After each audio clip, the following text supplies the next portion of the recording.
Hey guys, Steven here, Fanatic Perspective, going to 5,000 subscribers, September 7th, Texas LSU. Can't wait. Here with John Tran.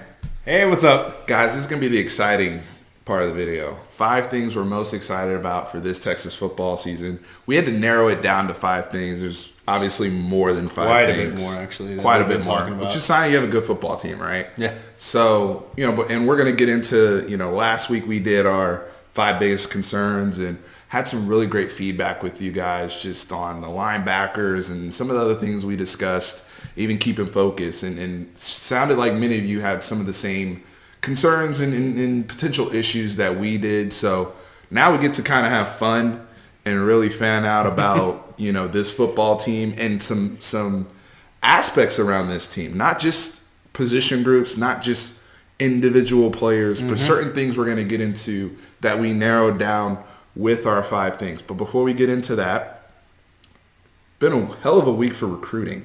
Fantastic week of recruiting, guys.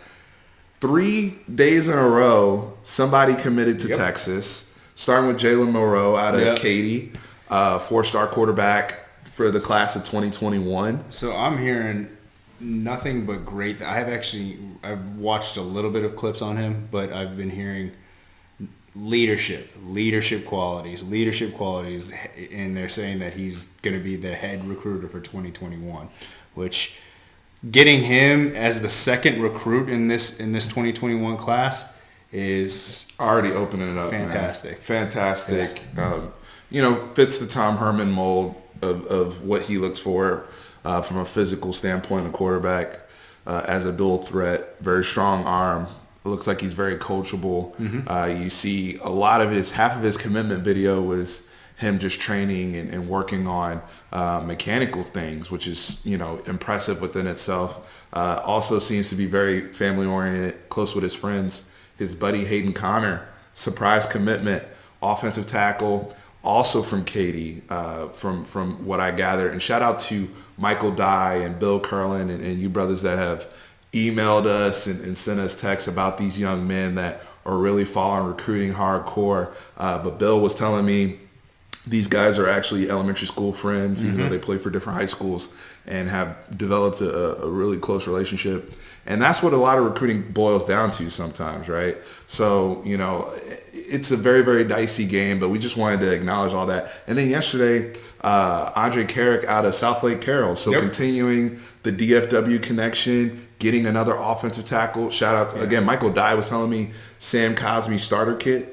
Guy that we could redshirt, put some weight on him. It's something that we talked about last episode is that, you went in the trenches. And 2 of the 4 recruits that we have there are offensive tackles, or offensive line, sorry.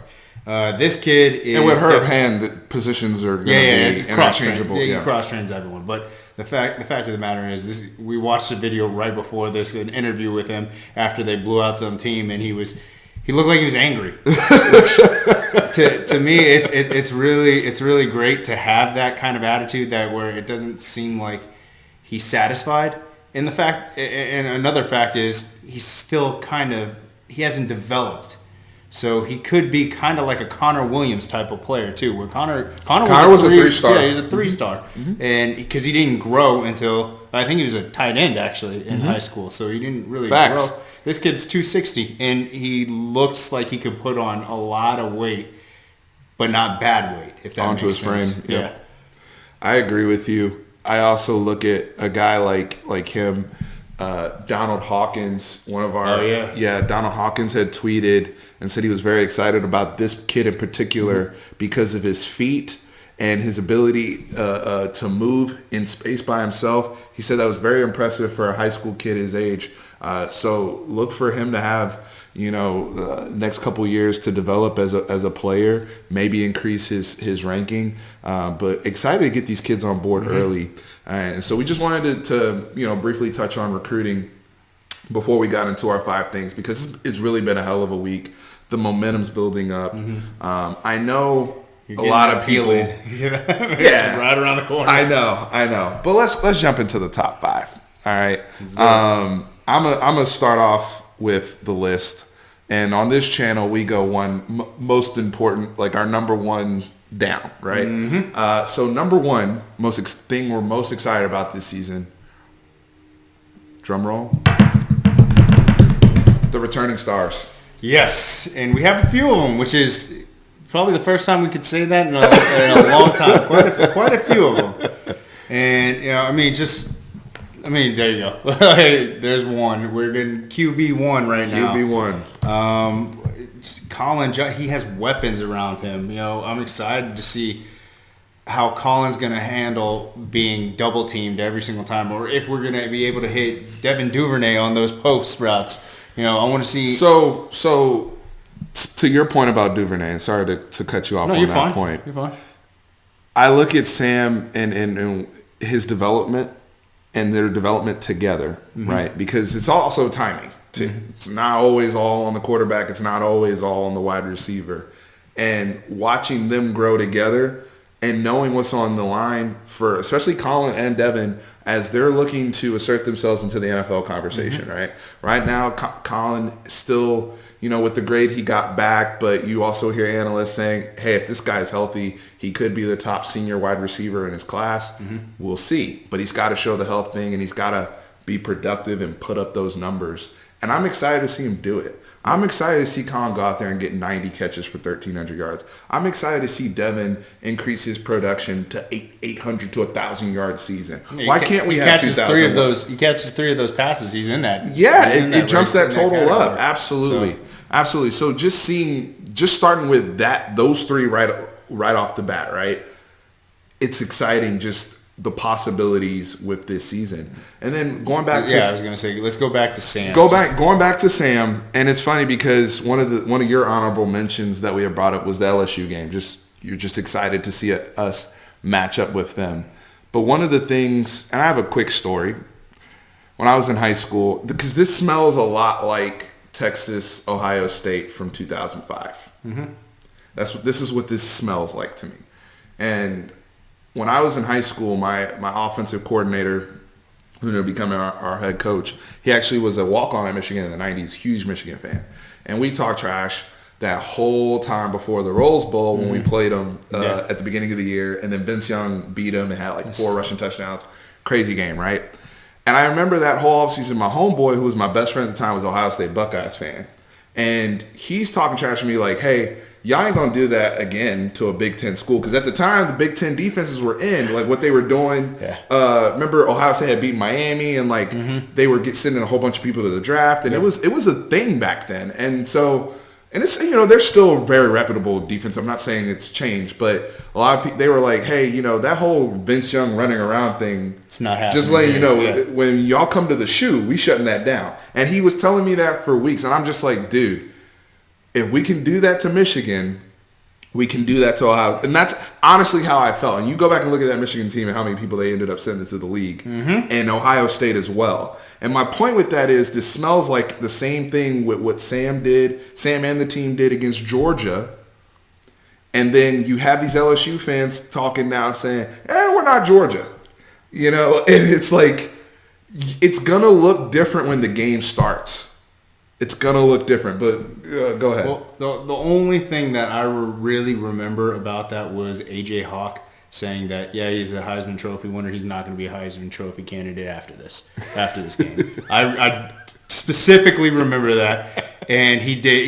He probably should have had way more votes in the Heisman. I'm still saying that Reggie probably should have won that year. But I see similarities in regards to the fact that everyone is talking so much trash about Sam, and you know what Sam's doing, which I think is fantastic, keeping his mouth shut.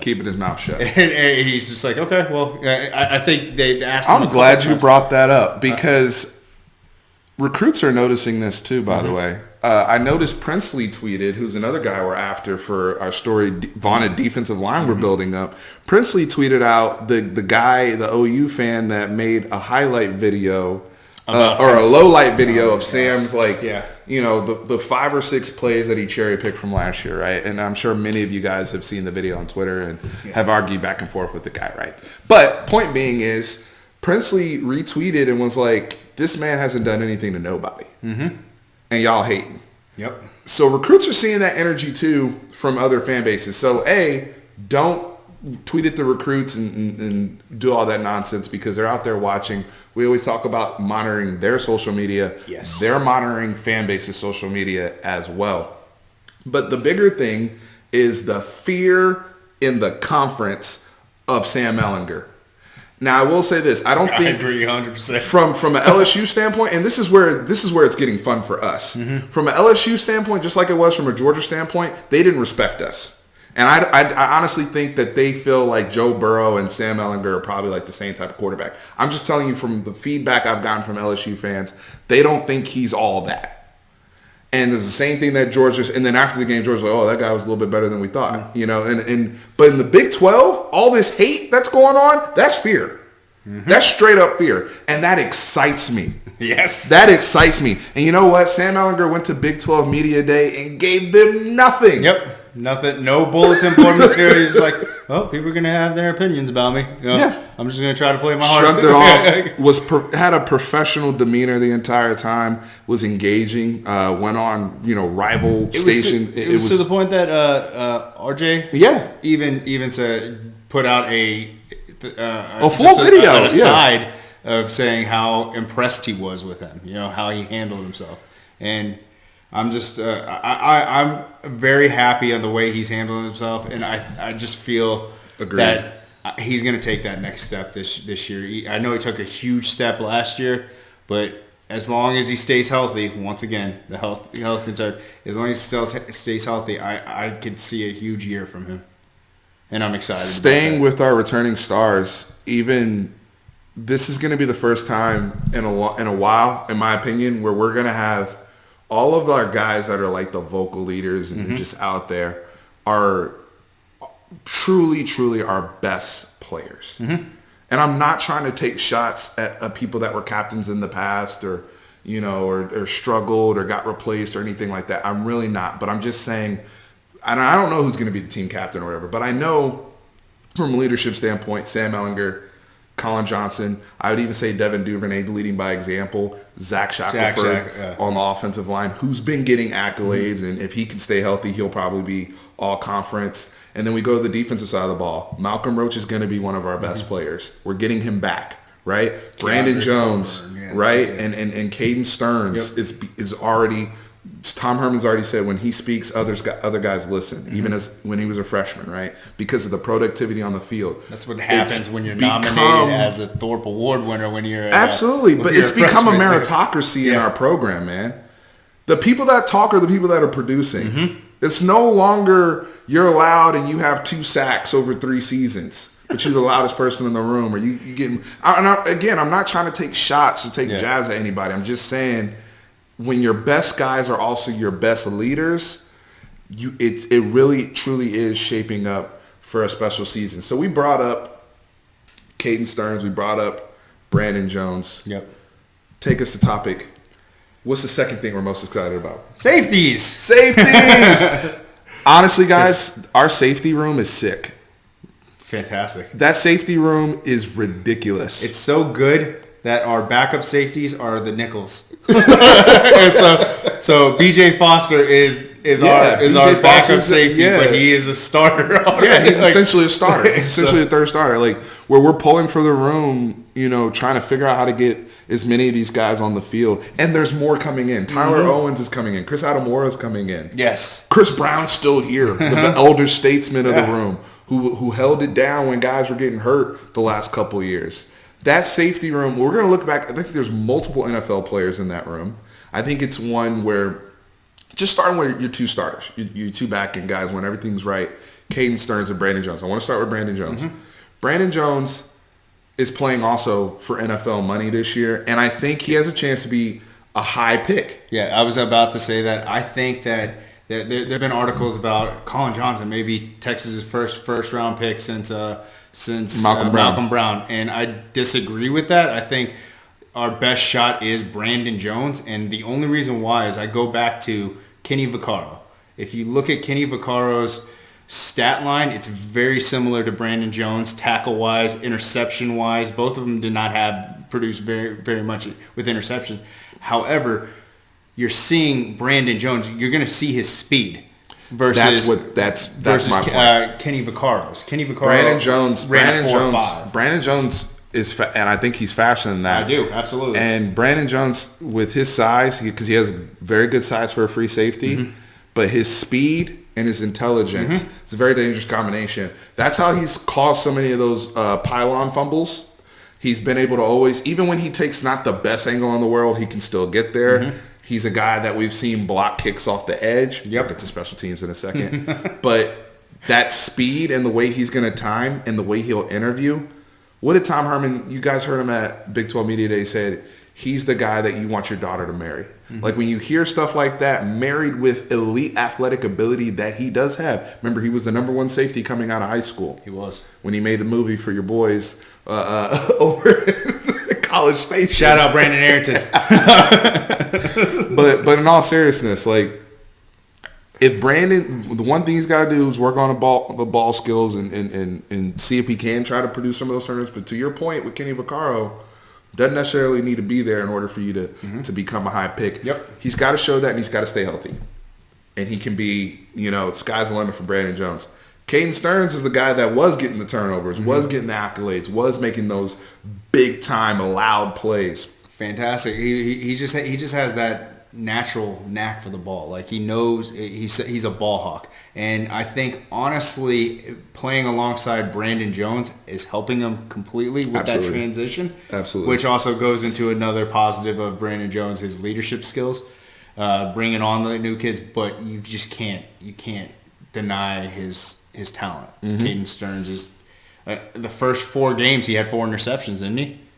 And if he didn't get injured, he just seemed like he was around the ball constantly. Yeah, and he's going to be in better physical shape. All that, just he now has a full year. We always hear that full year in a college weight room, being able to just get used to your body, accelerate. He's a guy his instincts are off the charts. Caden Stearns, instinctively, the pick he had on Robinson in the TCU game, still one of the most impressive things I saw all season. And those guys are, and Caden Stearns in particular, him and B.J. Foster, I will give B.J. Foster, they're playmakers. To me, the play, and I'm going to get ahead of myself here because I'm so excited to talk about special teams. It's good. I mean, it's but a good the play that blew, in my opinion, the play that blew our season open in a positive way was the block field goal against USC. USC is getting ready to get points. Caden Stearns comes out of nowhere, blocks a field goal, and that speaks to the increased, the athletes in our program. And I'm actually going to number three thing is going to be the upgraded athleticism in the Texas program. So we're actually doing a segue right now, but Caden Stearns is a part of that movement, right? And that play where I think it was Anthony Wheeler who scooped and scored, and it blows, and we end up going and blow out USC, right? Like, those type of plays from big time players, big time spots, big time moments is telling, and you need those type of athletes to do those type of things, right? So and we talked about upgrading the athletes, and the safety room's crazy. We just added a freaking track dynamo and Tyler Owens to the room, but transitioning over to the athletes, because some of these guys can fit in either safety room or upgrade athletes. Jake Smith, Jordan Whittington, speed. And not only that, agile speed too. So there's a video of there with footwork with Jake Smith out there. That's fantastic, and you see that you see that on the field too. Just watch his tape. I mean, if you guys have a free 5 minutes, watch his little huddle on there. And I'm excited about that with Colin Johnson on one side, Devin Duvernay on the other. I know he's going to split time with Josh Moore, which is another athletic freak coming back. Yeah, still a redshirt freshman now. So I'm excited in that regard. But our running back room, Jordan Whittington adding that extra gear, that change of pace back. And the fact is, he put on 20 pounds. Is that what I heard? Since he's been here, he's put on. He's at 220. Drayton said that he went from 200 to 220, and he hasn't lost any speed. That's scary. And Drayton said he's blown away by his speed. Yes, that's scary. That's high praise. That's a guy that's coached Ezekiel Elliott and Jordan Howard. So for him to say that about Jordan Whittington is very impressive, and that's a guy who's still And one of the things I'm excited about those two guys in particular, Jake Smith and Jordan Whittington, is their fit into this offense. We've talked so much about the pro style spread and the components that you need to be successful, and we've had the strength aspect and the height with LJ and Colin and even Malcolm Epps now and some of these bigger guys, Brennan Eagles. We have a lot of size, but you always needed that, like Florida back in the day when they ran this offense with Urban Meyer. They had that Percy Harvin, they had that Chris Rainey. They had that Jeff Demps. Those guys that could just flat out take it to the house, mixing in with a Lewis Murphy and some of the other pieces, Aaron Hernandez and some of the other pieces that they had that complemented that offense. Texas is assembling this right now. And Jake Smith being a guy that can go and line up in the backfield and be comfortable taking a handoff, be comfortable running jet sweep, be comfortable in the screen game. And then that translate over to what I was talking about earlier with the special teams. Your kick return game has been, the possibilities are endless. You still have Deshaun Jameson too. You have burners. You have real burners on this football team, and that has been significantly upgraded over the years. And yeah, we've had some guys come through in the past few years, that Jay Johnson, that we've wasted. That we didn't have the scheme in place for them to flourish. The scheme is here for Jake Smith to flourish. The scheme is here for Jordan Whittington to flourish. And that's what's so great about these coaches too, is that they know they got the keys to some hybrids out there that they could just utilize and play with, and they have the thought process that they can actually figure out a game plan to assimilate them into the game. Oh, so it's funny you say that. So see how this works. Yeah. So that takes us to point number 4, and so just to recap for you guys, number 1 was returning stars. Number 2 is our safety room, and number 3 was the upgraded speed and athleticism. But what you just said, the coaches and whatnot, and assimilating the talent that we have here, leads us to number 4, which is our analyst. We're actually very excited about what the analysts are going to bring to the table and what they've already probably brought to the table from a schematic standpoint, from just creativity and just opening up this offense. We've talked so many times about we didn't have a play over 50 yards last year. But bringing in a Larry Fedora, his son Dylan Fedora, bringing in Andre Coleman from Kansas State, and then Paul Williams obviously coming in on the defensive side of the house. But Larry Fedora coming in from North Carolina, former head coach, just your thoughts there, and his bringing over his son as well. So we saw a little bit of this last year when we kind of hired as a assistant or just a consultant David Beatty for Oklahoma, and how he used a certain defensive scheme to slow down. I don't think they stopped them, of course, because no one really stopped. But just getting that input. You're getting a coach's perspective that's focused strictly on watching film and tendencies. So that's what they do constantly, but now they have really nothing to lose except just watch film. They have a guy's mind, a coach's mind, Absolutely. A strategic mind, watching film on tendencies and how we can use it to their weaknesses and also play to our strengths defensively. This is, I think, an absolute genius idea, and I'll let you touch on the fact that you brought up before we started filming. Yes. Who does this resemble? I mean, it's Nick Saban all over, right? What he's done at Alabama. Even as recently as Mike Loxley, who was an analyst, who ended up becoming the OC and is now the head coach over at Maryland. But they've been doing this for years, bringing guys in. He did it with Sarkisian, right? Guys that, they got fired or whatever, and it's kind of a rejuvenation period, right? Where they could just focus on the film. I don't have to worry about recruiting. I don't have to worry about all this other noise. You're kind of in a bubble, and you become part of a brain trust. And that's what Tom Herman is trying to build. He's trying to build an internal brain trust because Tom Herman is about learning. They do share ideas. He is not afraid to network with other coaches, to go out and get fresh perspectives. Hey, you tore us up with that. or David Beatty, you were tearing us up with Puka Williams. Like, hey, tell me what y'all were doing. Like, that's the type of CEO mentality that Mac Brown used to have. And you're seeing that with Tom Herman. And I couldn't be more excited because we're starting to have the perfect marriage of the recruiting is catching up with the kids that they want and need to run the pro style spread. And then the analysts and the coaching, the brain trust that's being assembled to make sure I expect plenty of explosive plays this year. I expect people getting schemed open. Yep. Right? And then with your boy, Sam Ehlinger, our boy, QB1, making those mechanical improvements and working on the accuracy and hitting those big plays. So expectations should be high. Yes. We have a lot of people in the room now.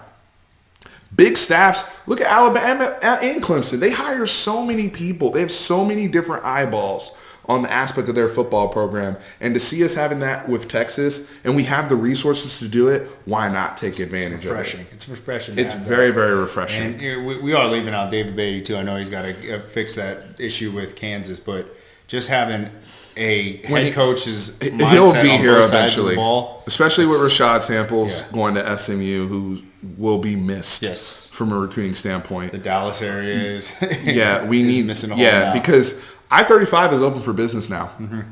Straight up. I mean, after what's been going on, Jaquindon Jackson, all these guys that are coming through now, hopefully Chris Thompson, I-35 is open for business, but we're going to need, somebody to help cultivate those relationships or get us to inroads with the necessary coaching staffs, which is what Rashad Samples was able to do.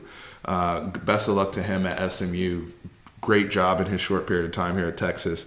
Number 5, and probably our most controversial one, but I'm going to let John run with it. It's going to be our defensive line. We're stoked about it.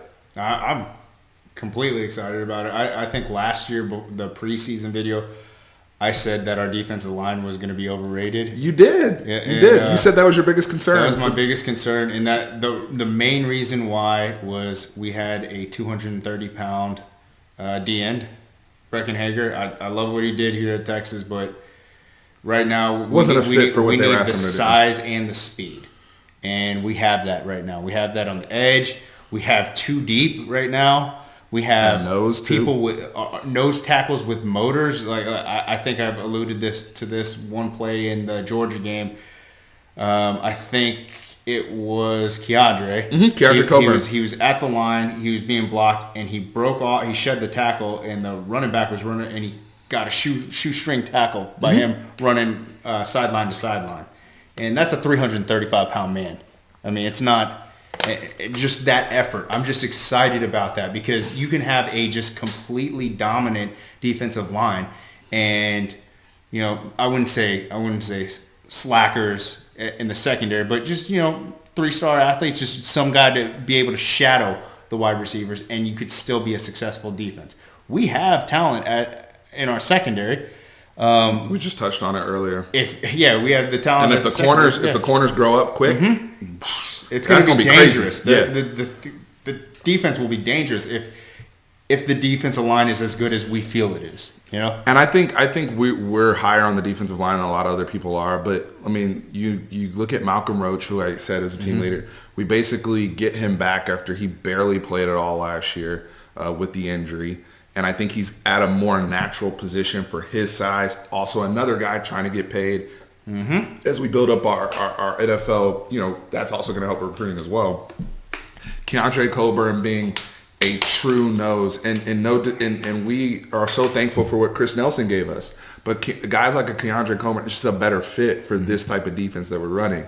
And then you have another potential physical freak in Taquan Graham, right? And then behind him, Marquez Bimage, who was one of my guys who, 700-pound squat guy. You know what I mean? Like guys, that are developing. We have another guy we're talking about newcomers, T'Vondre Sweat. Yep, T'Vondre Sweat. Yeah, that's another guy who I think is going to steal some snaps. He'll get some reps, especially with the game. And then when we go 4 down, my boy Osai's is lining up with his hand in the dirt. Got that speed from him, speed and strength he has. Absolutely. Look, I've always we've had this conversation all the time. I've always personally felt in college football, the biggest way the quickest way to dominance is through your defensive line. Absolutely. I've always felt that way. Absolutely. Because if the college offensive line can't block, they can't do anything. Yeah. Absolutely. They can't do anything. And you saw that with Clemson. Yes. When the talent got there and Alabama got there with their two deep, over a course of a four-quarter football game,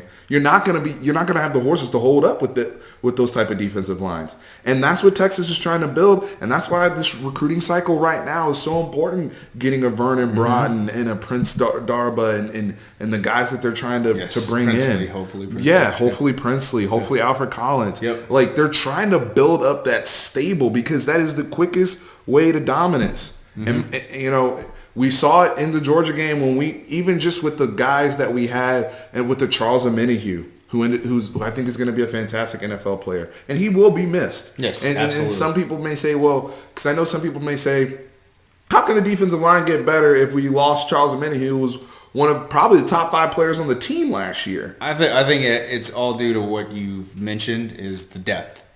We're in a league where we have to have fresh bodies in. Absolutely. And last year we didn't have the experience to handle. We didn't. And there were some drop-offs at times. Yeah. And now, I mean, I feel safe with, hey, we have a 2-deep team that if they do their swaps on defense, and Orlando does a great thing on his swaps because when they swap off an offense in a quick-paced game, they have to let the defenses swap.